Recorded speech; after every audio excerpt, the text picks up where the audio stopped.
Who raised you more, your parents, your grandparents, or someone else? "You're a drain on this family," my father said, and although he didn't raise his voice, the words dropped like a slab of frozen meat onto the center of the dinner table, slicing clean through the warm illusion of civility we'd been pretending to uphold.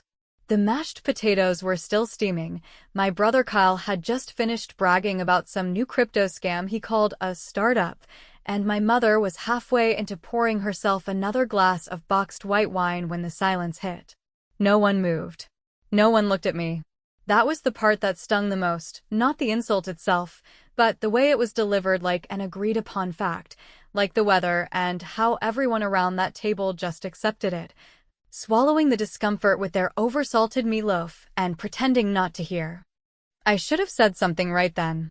I should have stood up, slammed my hand on the table, maybe even thrown my glass across the room for dramatic effect. But I didn't. I just sat there, slowly chewing my food, blinking once, twice, as the word drain echoed in my mind, growing heavier each time it looped back around. I felt my mother's eyes briefly flick toward me, guilt prickling beneath the surface, but she quickly looked away and said nothing. Kyle laughed, a short, smug snort that he tried to disguise as a cough, then stabbed another bite of meatloaf and muttered something about how some people just can't handle the truth.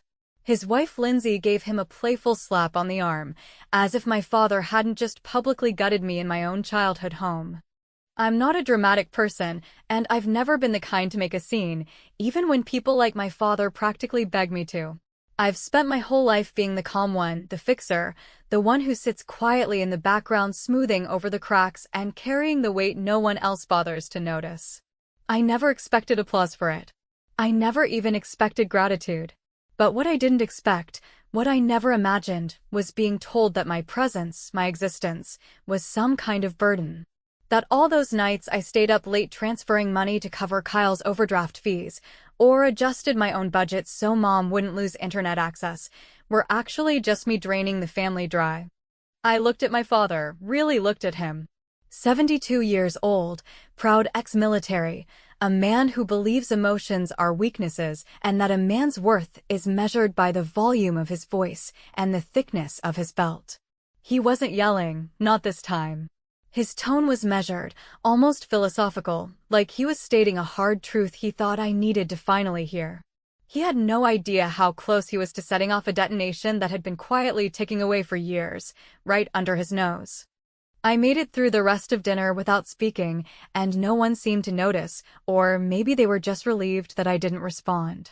I washed my own plate, placed it in the drying rack like I always did, then walked up the creaky stairs to the bedroom I had once painted purple when I was 13. The posters were gone now, the bed smaller than I remembered, but the walls still held the ghost of every sleepless night I had spent in this house wondering when I would finally be enough to earn my father's approval. But that night, I didn't wonder. I didn't cry either. I sat at the small desk, opened my laptop, and began scrolling through my banking apps. Credit card payments, 4 of them. All in my name. All paid that month. One for my father's Costco Visa.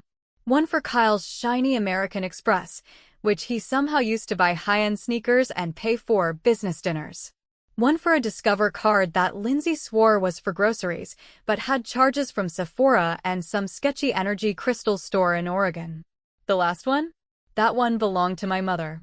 She only ever used it for emergencies, which apparently included online knitting courses and an $85 neck massager she bought last spring. I paid their internet bill, their car insurance, and the gas card they all shared to make it look like someone was holding things together. I even paid the damn Netflix subscription. I used to justify it all. Tell myself they were going through hard times, that Kyle just needed to catch a break, that my parents had raised me, and this was my way of giving back. But sitting there, rereading my father's words in my head, something inside me went cold.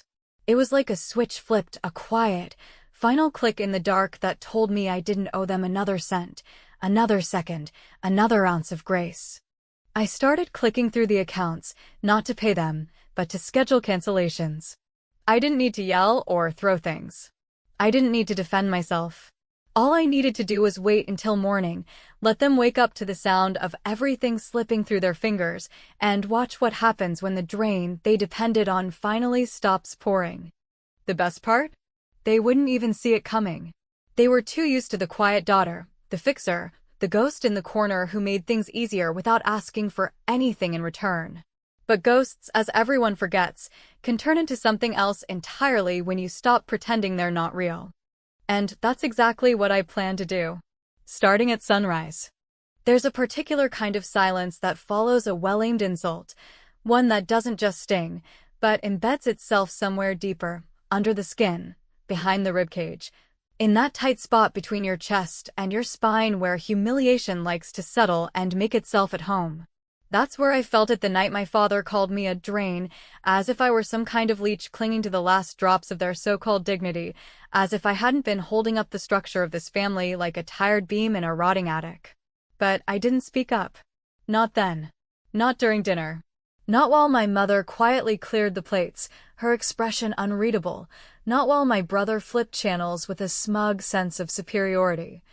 Not while Lindsay swiped through her phone with the aggressive boredom of someone completely unbothered by the crater that had just been carved into the center of the room.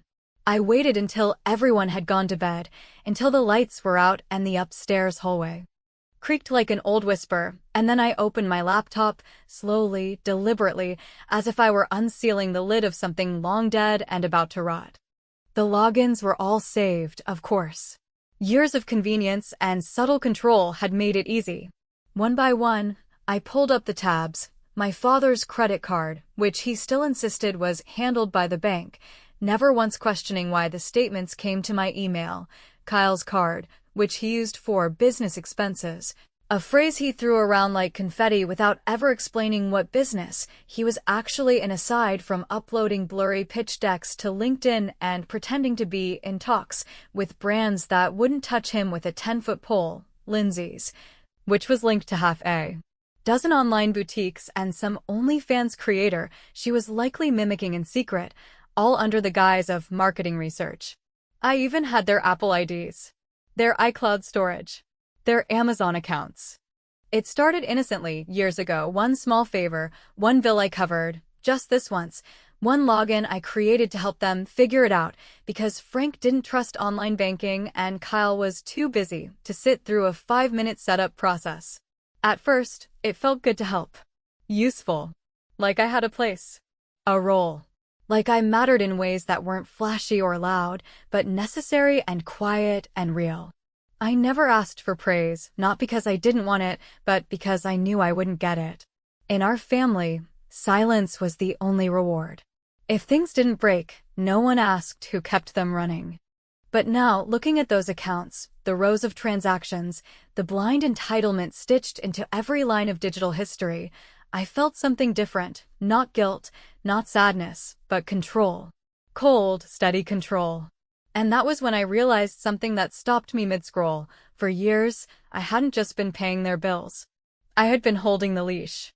Quietly, subtly, without any of them realizing it, I had positioned myself at the center of their financial lives, and they were all tangled in the web I built with my own 2 hands. They weren't just dependent on me, they were owned by me. Their ignorance wasn't just pathetic. It was dangerous. So, I decided to test just how deep their ignorance ran. One by one, I began altering settings. I scheduled payment failures to trigger on their next due dates, nothing too catastrophic, just enough to trigger alerts and confusion. I reduced the auto payments on their cards to the minimum and redirected the remaining funds to my savings account. I set password resets to security questions they'd never answer correctly. What was your first dog's name? None of them ever had one. I unsubscribed them from Prime, paused Netflix, and set a calendar event on Kyle's phone that read, "Call Amex Fraud Department." Then, as a final touch, I changed the Wi-Fi password. Not immediately, but for 7 a.m., right when Lindsay usually logged into her influencer livestream and Kyle launched into his performative morning routine for his pretend followers. I was surgical. I was precise. I was calm. And as I worked, I felt the old fear of confrontation, of backlash, of being misunderstood, peel off like an old skin. For the first time, Maybe in my entire life, I wasn't reacting. I was acting. Not out of spite, not out of petty revenge, but from a place that had been quietly building up pressure for years, quietly collecting every snide comment, every dismissive eye roll, every passive-aggressive remark about how I was the single one, the childless one, the one who never really moved on. I let it all burn behind my eyes while my fingers clicked through tabs and menus and drop-downs, leaving behind a digital trail of polite sabotage. I didn't need to confront anyone that night. That wasn't the point. The point was to give them just enough rope to feel it tighten. I didn't want to humiliate them, not publicly, not yet.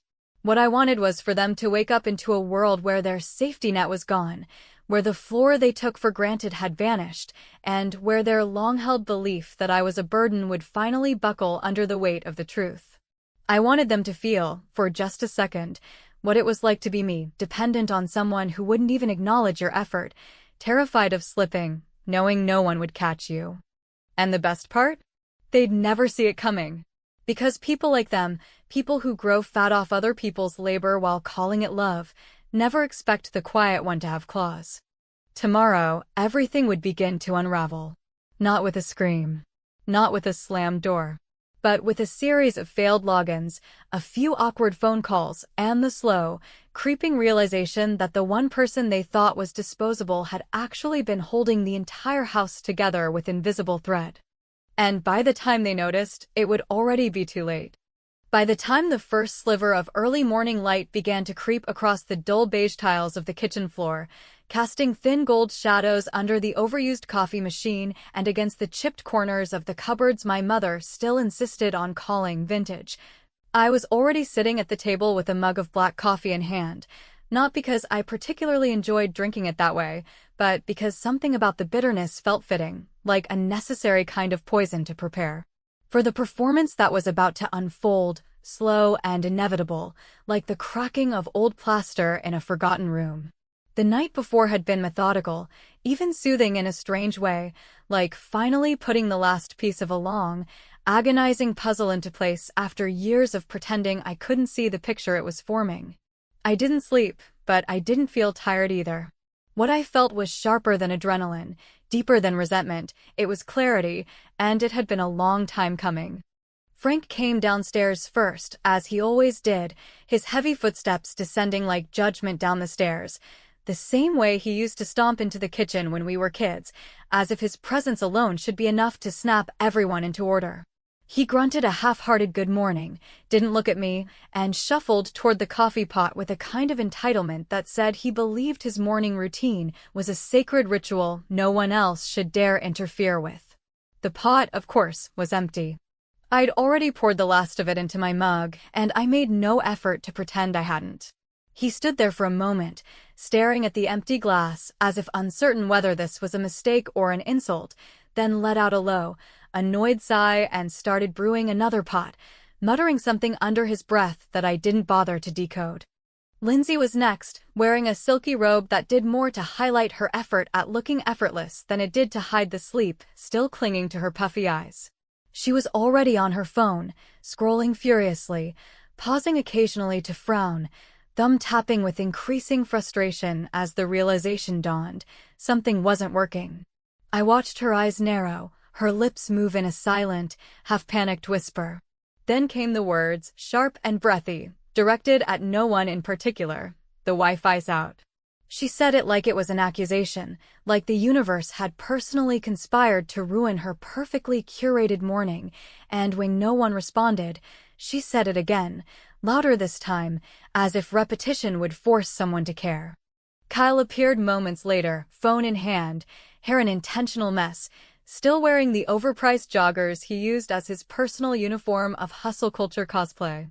"Why the hell is the internet down?" he barked, barely glancing up from his screen. "I've got a call at 9 with a guy in Miami. He's expecting a deck. This is not the time for the router to freak out." I sipped my coffee, watched the chaos bloom around me like mold in a warm room, and said nothing at first. I let it build. I watched my father glare at the blinking modem, watched Lindsay swipe repeatedly at her screen like force alone would change reality, and I waited until the air was thick with confusion and mild panic. Then, slowly, I set down my mug, folded my hands neatly in front of me, and spoke in a voice so calm it almost didn't match the words coming out of my mouth. "I changed the Wi-Fi password last night," I said, evenly, deliberately, without a trace of apology or explanation. "And I canceled the internet service. It'll shut off completely in a few hours." The silence that followed was so total it seemed to rearrange the molecules in the room. My father turned toward me, his face contorting into a look I hadn't seen in years, not anger, but confusion, like he was staring at a painting that had suddenly started moving. Kyle blinked, then laughed, not because he found it funny, but because he didn't know what else to do. "What are you talking about?" he said, his voice brittle with disbelief. "Why would you do that?" I could have stopped there. I could have let them sit in that confusion, let them unravel slowly, but I didn't. Not yet. There was still more they needed to know. "I've been paying for it," I continued, same calm tone, like I was reading off a grocery list. "The internet. The car insurance. Most of your credit card minimums. All of it. For the last 5 years. Frank stepped forward then, and for a second I saw something flicker behind his eyes, a tremor of uncertainty that made the corner of his mouth twitch. "That's not true," he said, but it didn't sound like a denial. It sounded like a hope, a desperate grasp at a version of reality he could still cling to. "I handle the finances. I always have." "No," I said, my voice dropping, slower now. "You haven't. You just never noticed someone else did. You thought the bills paid themselves. You thought Kyle's overdrafts went away because the bank suddenly got generous. You thought Mom's late fees disappeared on their own. You thought Lindsay's subscription fees and her credit card debt just vanished. They didn't. I took care of them. Quietly. Month after month." For a moment, no one said anything. My mother had wandered into the kitchen during all of this, still in her slippers, and now stood frozen near the counter, a half-eaten banana in one hand, her face ashen. Kyle's jaw had gone slack, his bravado evaporated. Lindsay looked almost offended, like I had broken some unspoken contract that kept her from having to confront anything real. But it was my father's hands that said the most. They had begun to shake. Just slightly at first, the way something ancient and heavy begins to rattle before it collapses. He gripped the edge of the counter as if he suddenly needed the support. He didn't yell. He didn't argue. He didn't even deny it again. He just stared at me, as if he were seeing me for the first time, and maybe he was. I stood up then, collected my mug, and walked it to the sink. As I rinsed it out, I felt the shift happen, not in the room, but in me. The power had finally tilted. The spell had broken. They could no longer pretend I was invisible or that I didn't matter. They had seen it, felt it, and now there was no going back. Without turning around, I added one last thing. "Oh," I said casually, "and your cards? Don't bother trying to use them. Those payments didn't go through either." I left the kitchen in silence, the kind that no one could ignore anymore, the kind that meant the reckoning had finally arrived. In the quiet that followed my revelation, less an explosion than a slow, devastating seep of cold truth through the cracks of years-long denial, the household moved like a disoriented herd, stumbling from room to room, checking devices, flipping through bills, redialing support lines, and muttering confused, incredulous fragments of sentences, each one trying to reconstruct the reality they had taken for granted as if facts could be reshaped by sheer force of disbelief. No one wanted to say it out loud, of course. Not Kyle, not Lindsay, not even Frank, but the truth was sitting in every corner of that house like an uninvited guest who'd finally made eye contact with everyone at the table. They had been carried. Each and every one of them, and the hands that carried them had just let go. By mid-morning, Kyle had already called his bank twice, pacing aggressively around the living room, his voice fluctuating between outraged innocence and wounded victimhood as he tried to explain that no. He didn't make a $482 payment to a card he didn't authorize, and yes, maybe the name on the account was his, but his sister had hacked into his finances, a phrase he spat out with so little irony that I had to step outside briefly just to keep from laughing. Lindsay, for her part, alternated between frantic tapping on her phone and dramatically collapsing onto the couch, her robe hanging open like she was filming a soap opera scene only she could see, whining about missed opportunities, delayed collaborations, and her brand being ruined, as if any of that held weight outside the echo chamber of her own curated feed. My father, however, remained mostly silent, which was perhaps the most unsettling part of the entire morning, because Frank Bennett was not a man who took silence lightly. He wielded words like weapons and silence like a last resort, and now he sat in the corner of the dining room, hunched over his old leather wallet, going through cards one by one like a man taking inventory after a fire. But it was my mother who finally broke through the surface of my calm, the one person I thought might either stay out of it or, if nothing else, appreciate the necessity of what I had done. She found me in the laundry room, of all places, perhaps because it was the only room in the house not currently flooded with tension or technological failure, and she didn't knock, didn't call my name. She just appeared in the doorway, her face pale, the kind of pale that comes not from illness, but from a truth she had known, buried, and now could no longer ignore. She was holding a manila folder, thin but dense in meaning, and she didn't hand it to me. She simply placed it on the dryer and whispered something I hadn't expected to hear, not in that tone, not from her. "You should have kept quiet," she said, not angry, not disappointed, just resigned, as though she had accepted something ugly long ago and couldn't understand why I couldn't do the same. For a moment, I didn't respond. I just stared at her, waiting, hoping she'd say more, something that might explain why she had never defended me, never stopped Frank from turning every disagreement into an accusation, every sacrifice into an expectation. But when she didn't, when she simply stood there like she had nothing left to offer but passive disappointment, I picked up the folder, opened it, and felt the familiar, nauseating tug in my stomach that comes when betrayal goes from abstract to documented.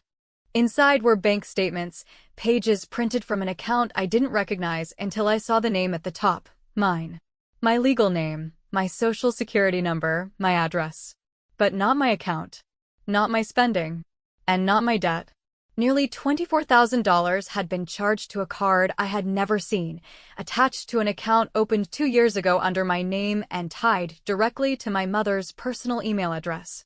There were charges from grocery stores, from pharmacies, from online shops, even a few medical payments I vaguely remembered her crying over when the insurance refused to cover her prescriptions. She hadn't asked me for help. She had helped herself, quietly, efficiently, fraudulently. I looked up at her then, holding the folder between us like a question I didn't know how to phrase. She didn't cry, didn't plead, didn't even deny it.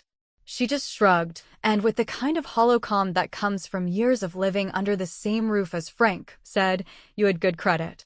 We didn't think it'd matter." And that was the moment something broke, not the part of me that had expected betrayal, because that part had been numbed long ago, but the part that still believed my mother saw me as a person, not just a backup plan, not just a bank account with legs and a quiet voice.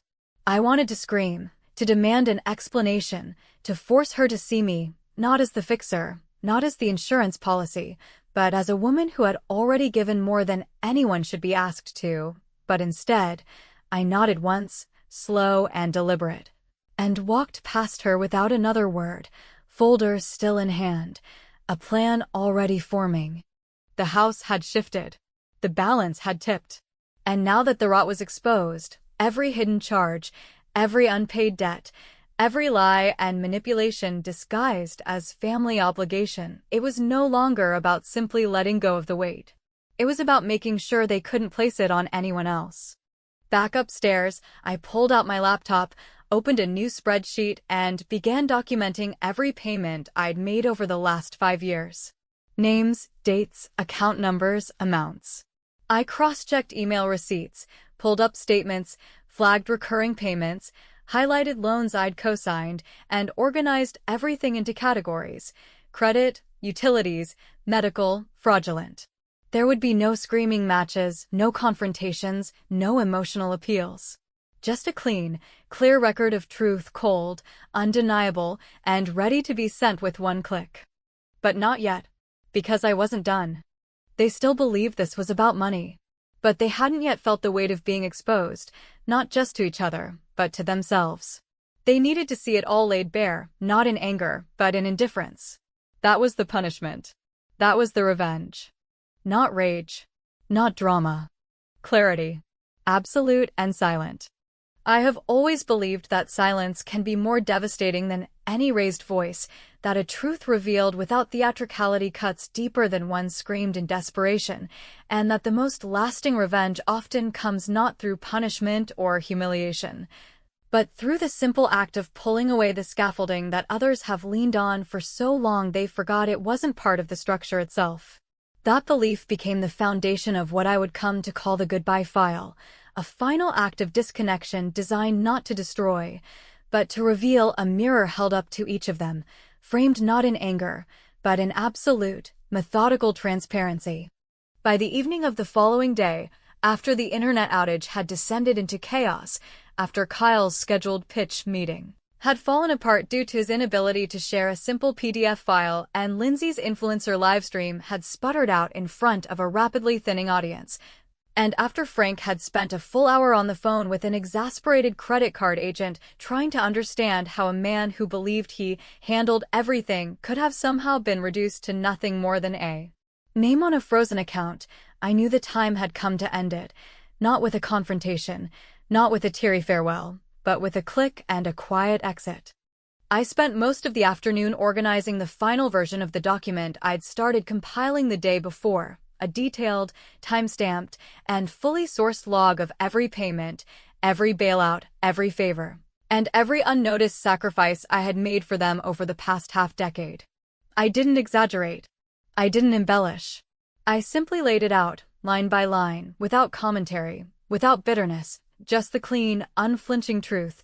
12 months of car insurance for vehicles I didn't drive, dozens of late credit card payments made on their behalf, 3 separate overdraft fees covered for Kyle's business investments, which included designer sneakers and a failed NFT drop, a year of utility bills paid when Frank lost track of which statements were physical and which were digital, prescription costs and wellness supplements bought quietly for my mother when she didn't want to ask for help.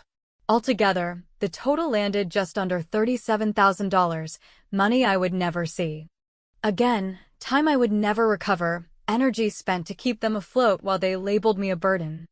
Attached to the spreadsheet were PDFs of each monthly statement, sorted by person and color-coded for clarity. I included screen captures of the logins they never remembered setting up and highlighted the bank transfers that matched dates on their own accounts.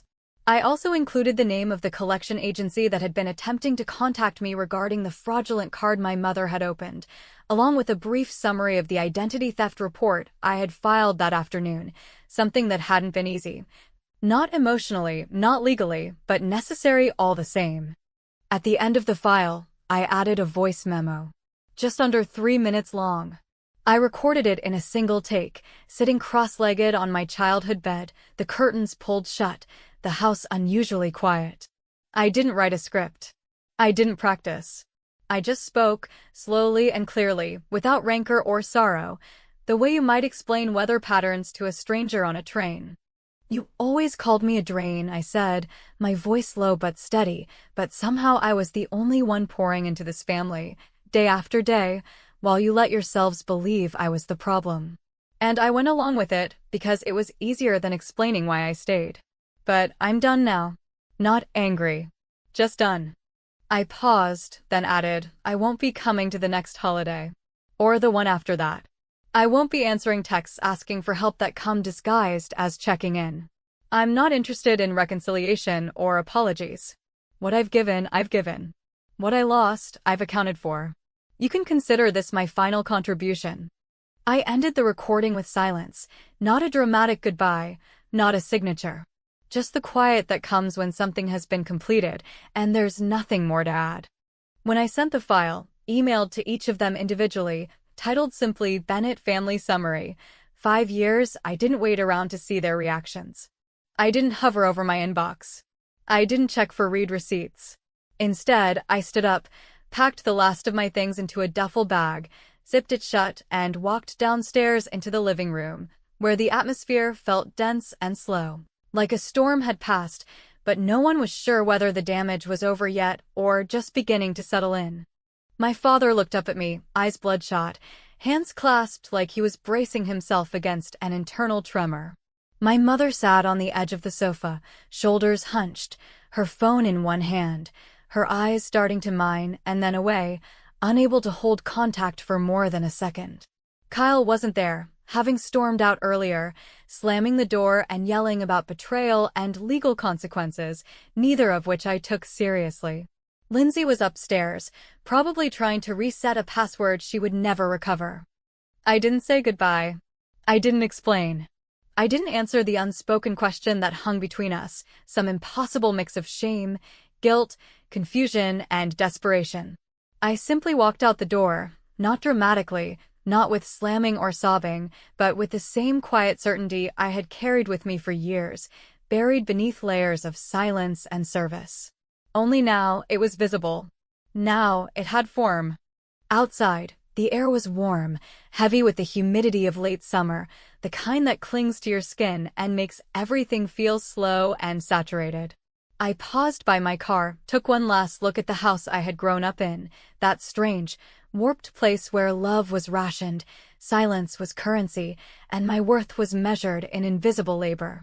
Then I got in, started the engine, and drove away, not toward something new, not with a sense of arrival or escape, but simply with the knowledge that I no longer owed them the parts of myself they had taken for granted. I was maybe 10 miles out when my phone rang. I didn't recognize the number, but I knew the area code. It was the landline, my parents' house. I let it ring. Once, twice, 3 times. Then I tapped decline and turned the ringer off completely. Some things don't require a response. Some stories don't end with forgiveness. Some goodbyes are quiet, clean, and final. And some people, when they finally stop giving, leave a silence no one knows how to fill.